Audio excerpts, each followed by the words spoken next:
Okay, so till last time we have seen few things like, for example, I think we have seen how basics of JavaScript, how we can declare variables, and what are if how to use if statements, loops, then functions. And in the last session we have seen arrays and objects, right? Little bit of more of objects is remaining, but before that, let us do let me tell you two more things about this. The first one is about the uh, math object. Okay, so basically whenever we deal with mathematics, okay, so mathematical related operations, so there we may need to use some, special, like in case of if you are used C programming, we have that math library, right? So similarly in JavaScript also we have something called as a math object. So we can use that to use some of the math functions, like if you want to find sine of something or cos of something, or you want to find square root of something, right? So all these functions are there. Then you may need to have, value of pi. Okay, so all these things you can do. I will just show you all the function. You don't need to remember everything, but you can just go to our overapi.com and click on JavaScript. And let me find, where is that math?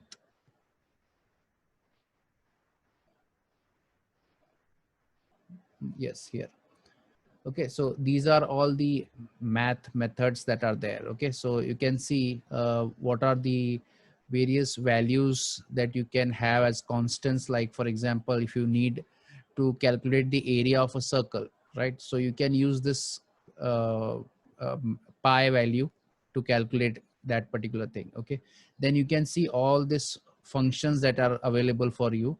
Like for example, if you want to find cos of something, you can use this particular function. Okay, then log, then floor, these things are very important. If you want to generate some random values, you can use this. Okay, so let's for creating square roots, there are this particular function. So let's try to use some of this and try it out. Okay, so let's come over here, and let's say I want to make what do you say, I want to calculate the area of a circle, right? So I have already written some code over here that is simply just an HTML with an hello statement, nothing else. And here I am trying to, now I will be writing something, right? So let's first declare a variable. Let's call it let radius. Okay, let radius equal to 5. Okay, so I have set the value of the radius is equal to 5. Now I want to calculate the area. Okay, so let area is equal to, okay, so now I want to calculate the area. And if you know the what is the area of a circle, it is pi r square, right? So I want to multiply pi into r, right?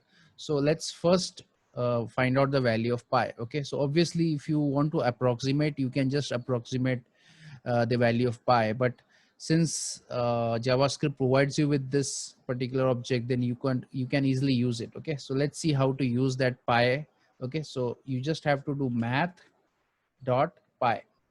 Okay, and as soon as you do that, you will see the value of pi. Okay, so let's I'm not completing the formula right now, and let's try to print this console.log. Okay, and let's print area. Okay, so now obviously this will be visible only in the console. So let's click at the bottom, there is console. Because this is code pen, you don't have to do inspect element. You can just click over here and you can see the value of pi. Okay, so the value of pi that it is using is 3.1 3.14159 something. Okay, so it's a very huge number. So you can see this is the value of pi. Okay, then now I want to actually calculate the area of a circle, right? So I will write the entire formula. So the formula is, I can obviously do radius into radius, okay, and this should give me my result 78.5398. Okay, so this is my result, right? Now let us see if there is any function. So you can see this function pow. Okay, so pow is for power. Okay, so instead of doing this, okay, this is fine if there are only two numbers. I mean, if you want to square, it is easy. But let's say if you want to do n number of times, okay, let's say x raised to 8 or x raised to 10, something like that. Okay, so that case you have to do x into x into x into x, so like that 10 times, right? So rather than that, you can simply do math dot pow. Okay, and here the first should be the part you want to multiply, right? So it is radius comma and the power. Okay, so the power is 2. So this gives me this should give me the exact same result. Okay, so it gives me the same result.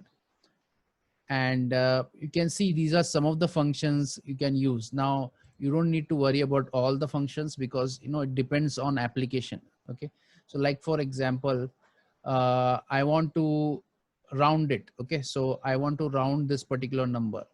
So you can see this is the function round. Okay, so let's see what that does. Okay, so let me use this over here, math dot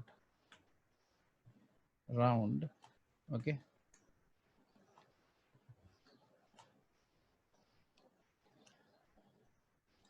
okay, so once I do that, you can see now instead of getting 78.53 something, now I'm getting only rounded value, that is 79. Okay, so this is a this function you can use.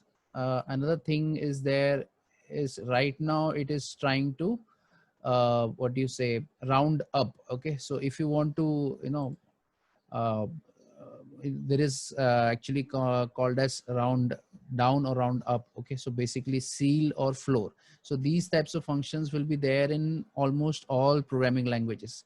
Like for example, if I want I don't want it to round up, I just want to approximate it and go down. Okay, so whatever is the minimum value in that, in the, for example, in this case it is 78.53. So I don't want it to go to 79, I want it to go to 78 only. So you can use this particular function, that is seal. Okay, so like that there are lots of different functions that you can use. Okay, let's do one more thing, that is random. Okay, so in case of random, you can,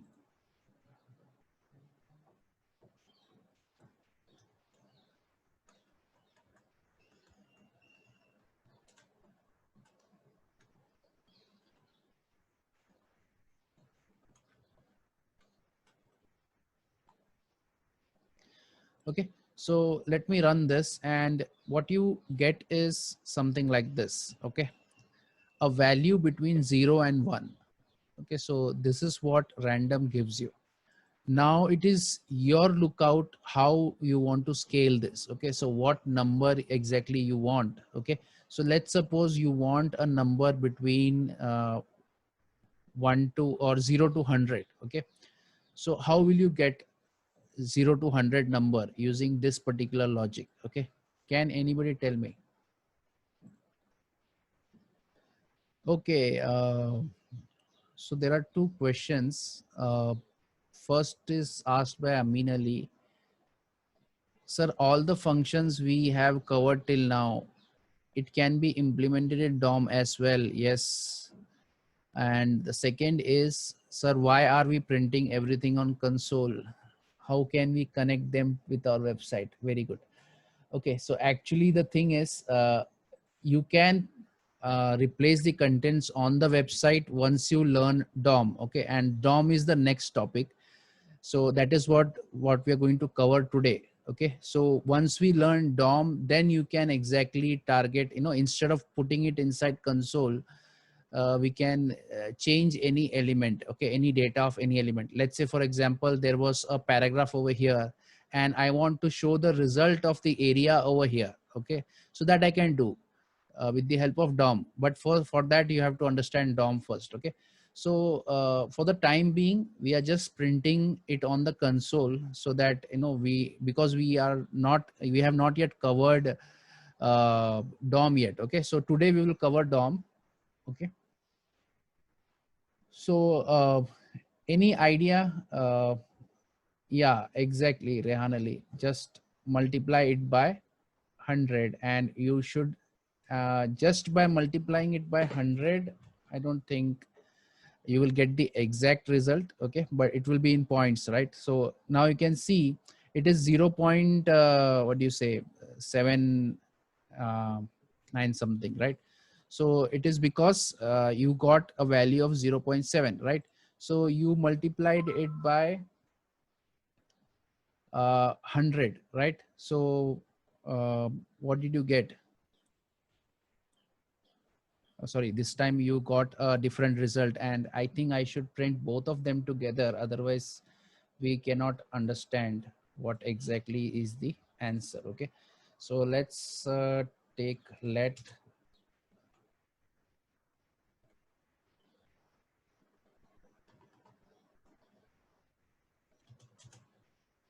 Okay, so I'm going to store the random number into this particular variable. Okay, so that I can see both the things. Okay, now I will do this. So I will be printing both of them, right? So when I do both of them, you can see this is the random number that is generated, and this is the after multiplication I got this, right? So now this alone, I wanted an integer number, right? So what is the next step I should do?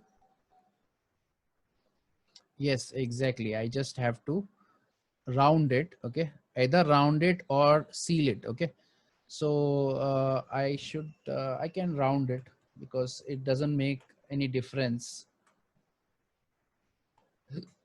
Okay. Oh, sorry, it's not round, it is math.round. Okay, so you can see I got 85.17, sorry, 0.8517 is my random number, and the number that we got is 85. Okay, so like this you can generate, many of the times when you're doing some uh, mostly during animations, you want the object, or in game designs also, you want some objects to be appearing from various locations or going in various different directions. So you have to use this random function to generate random numbers. Okay, so this is all about math library. Okay, so you can just go through this. Most of these things will not be required as such, unless you are doing some kind of a mathematical related programming. Otherwise, very few of these, most of the things that I use is random, that is for generating random numbers, round, seal, and floor. Okay, so all these things I usually use, and power sometimes. Okay, so these things I use during whenever I try to code. Okay, personally I've never used sine and cos. Okay, because I never came across the use of this. Okay, any doubts till here?